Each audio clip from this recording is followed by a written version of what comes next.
ಮಹಾರಾಷ್ಟ್ರದಲ್ಲಿ ಮರಾಠ ಸಮುದಾಯಕ್ಕೆ ಮೀಸಲಾತಿ ಸಿಕ್ಕಿರುವ ಹಿನ್ನೆಲೆಯಲ್ಲಿ ಬೆಳಗಾವಿಯ ಸಕಲ ಮರಾಠ ಸಮುದಾಯ ಇವತ್ತು ಬೆಳಗಾವಿಯಲ್ಲಿ ವಿಜಯೋತ್ಸವವನ್ನು ಆಚರಣೆ ಮಾಡಿದೆ. ಬೆಳಗಾವಿ ಮಹಾನಗರದ ಶಿವಾಜಿ ಗಾರ್ಡನ್ನಲ್ಲಿ ಮೂರ್ತಿಗೆ ಪೂಜೆಯನ್ನು ಮಾಡಿ ಮರಾಠ ಸಮುದಾಯ ವಿಜಯೋತ್ಸವವನ್ನು ಆಚರಣೆ ಮಾಡಿದೆ. ಈ ಸಂದರ್ಭದಲ್ಲಿ ಗಡಹಿಂಗ್ಲಜದ ಭಗವಾನ್ ಗಿರಿ ಮಹಾರಾಜ್ ಅವರು ಮಾತನಾಡಿದರು. ಇದು ಅತ್ಯಂತ ಶ್ಲಾಘನೀಯ ಕಾರ್ಯ. ಸರ್ಕಾರವನ್ನು ಈ ಸಂದರ್ಭದಲ್ಲಿ ಅಭಿನಂದಿಸಬೇಕು ಅಂತ ಹೇಳಿದರು. सच्चित्सुखं परमहंसगतिं तुरीयं यत् स्वप्नजागर सुषुप्तमवेति नित्यं तद्ब्रह्म निष्कलमहं न च भूतसंगः. गांधी महाराज, रामभगवान तागायत, रायजादी सरकारात पाटील, सागर पाटील, बाकी सर्व छत्रपती सगळे मराठे आवर्जून या ठिकाणी हजर आहेत. अंतरवाली सराठी येथून मनोज जरांगे पाटील यांनी पदयात्रा सुरू केली. 20 तारखेला ते निघाले. 20 तारखेला ते बाहेर पडल्याबरोबर गव्हर्नमेंटचे धाबे आणले. कारण काय मराठ्यांचा एक विशेष आहे, मराठा समाज हा संयमी आहे, नम्र आहे, परंतु एकदा जर तो खवळला तर तो कोणाच्या बाला पण ऐकत नाही. तेव्हा मला एवढंच सांगायचं आहे की गव्हर्नमेंटनं नक्कीच दाद घेतलेले आणि मराठा समाजाला आरक्षण हे मिळून जाईल.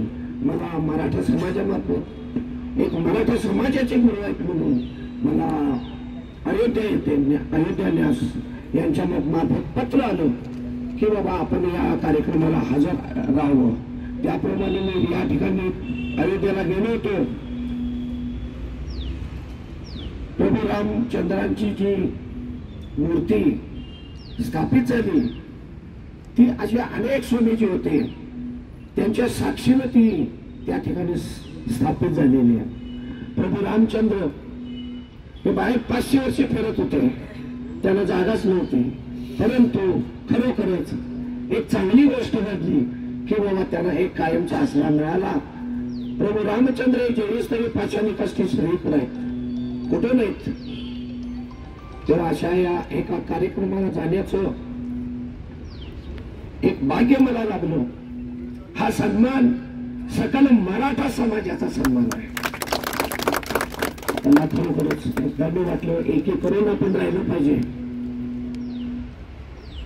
एका भगव्या ध्वजाखाली सर्वजण एकत्र आले पाहिजेत. जरांगे पाटलांनी सुद्धा तेच सांगितलं की मराठा समाज हा एकत्र आला पाहिजे. थोडंसं काय होतंय की प्रत्येक जण शिव असल्या कारणानं कोण कोणाचं ऐकत नाही, मराठा असं होतंय. पण एक नक्कीच आपल्याला करावं लागेल इथून पुढे की प्रत्येकाने या भगव्या ध्वजाच्या छत्रपती शिवाजी महाराजांच्या चरणाशी लीन होणं हीच खरी गरज आहे. मला या ठिकाणी संयोजकांनी बोलवलं त्याबद्दल मी या ठिकाणी थांबतो. जय भवानी, जय शिवाजी, जय शिवाजी, जय भवानी. ಇದೇ ಸಂದರ್ಭದಲ್ಲಿ ರಂಜಿತ್ ಚೌಹಾಣ್ ಅವರು ಕೂಡ ಮಾತನಾಡಿದರು. ನಮ್ಮ ಮರಾಠ ಸಮುದಾಯಕ್ಕೆ ಸಿಕ್ಕಿರುವಂಥ ಮೀಸಲಾತಿ ಅತ್ಯಂತ ಗೌರವಿತವಾದದ್ದು. ಈ ಹಿನ್ನೆಲೆಯಲ್ಲಿ ನಾವು ಸರ್ಕಾರವನ್ನು ಅಭಿನಂದಿಸುತ್ತೇವೆ ಅಂತ ಹೇಳಿದರು. या परिसरामध्ये 865 गावामध्ये जे सीमावासी अडकलेले आहेत या कर्नाटकाच्या जोखडामध्ये त्यांना मुक्त केल्याशिवाय मध्ये आम्ही रमाकांत, महादेव पाटील, सागर पाटील आम्ही सर्वजण जरांगे पाटलांची भेट घेऊन त्यांना आमची परिस्थिती कल्पना दिली. याच्यानंतर त्यांनी आमच्या प्रश्नामध्ये लक्ष घालण्याचं आम्हाला आश्वासन दिलेलं आहे. पण त्यांनी इथे यायच्या अगोदर ही आमची मराठ्यांची मोठ पहिला घट आपण बांधायला पाहिजेत.